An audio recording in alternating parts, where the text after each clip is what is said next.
So, just waking up another day filled with so much anger and grief and the faintest kind of wisps of a kind of hopelessness or kind of a despair, holding all this energy, holding this sadness for yet another execution of a person by ICE, the execution of Alex Preddy, the execution of Renee Good, the execution of Keith Porter, and the kidnapping of so many others, of adults and children, and the deaths of others who have been held by ICE.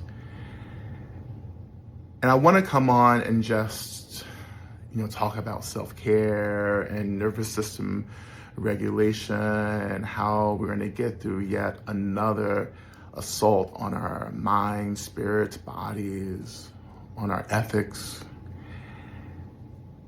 And I want to do more than just give you some helpful advice about self-care. I want to turn back to Audre Lorde when she talked about how self-care is political warfare. But I want to go a little further and say that right now, the only real self-care or collective care that feels worth investing in is abolishing. Abolition, period. To abolish the systems, the institutions that perpetually create this violence that finds so many of us, and for many of us, many generations of our ancestors in the past struggling to feel safe, to feel balanced, to feel connected.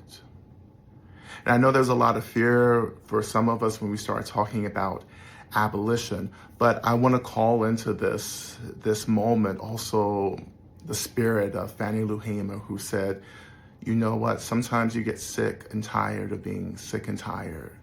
And I've been sick and tired of being sick and tired for a long time. My ancestors have been sick and tired of being sick and tired for a long time as well. And I know that the only liberation that feels worth fighting for is really abolition. And there's a lot of fear, again, that comes up with that. And when I think about the fear, right, I think about all the great change makers who came before me, who came before us, who made these choices to let go of the fear and to choose a real embodiment of love, and how that embodiment encouraged them, guided their choices, and how those choices created a change that many of us benefit from.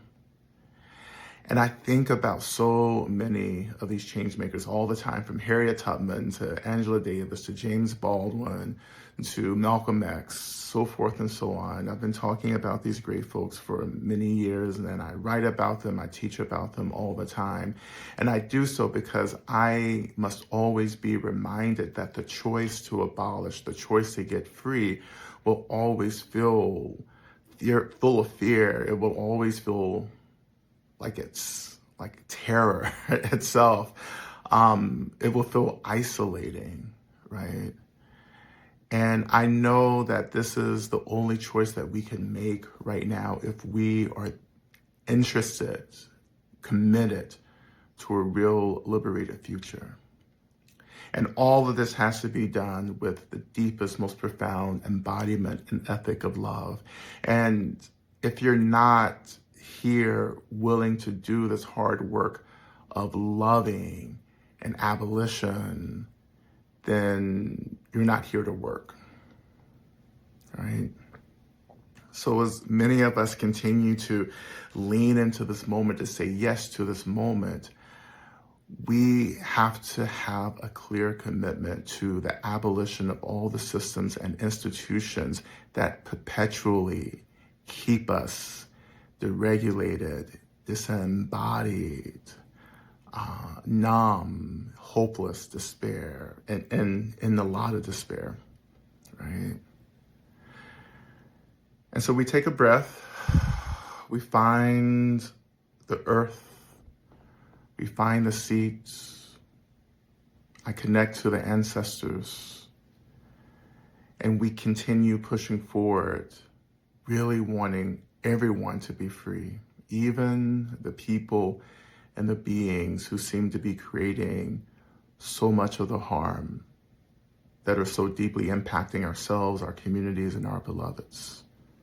So let us keep pushing forward towards a real liberated future rooted in a real ethic of love. And may love guide us to make hard decisions. May the love be present even in our struggle, in our pushing against, in our resistance.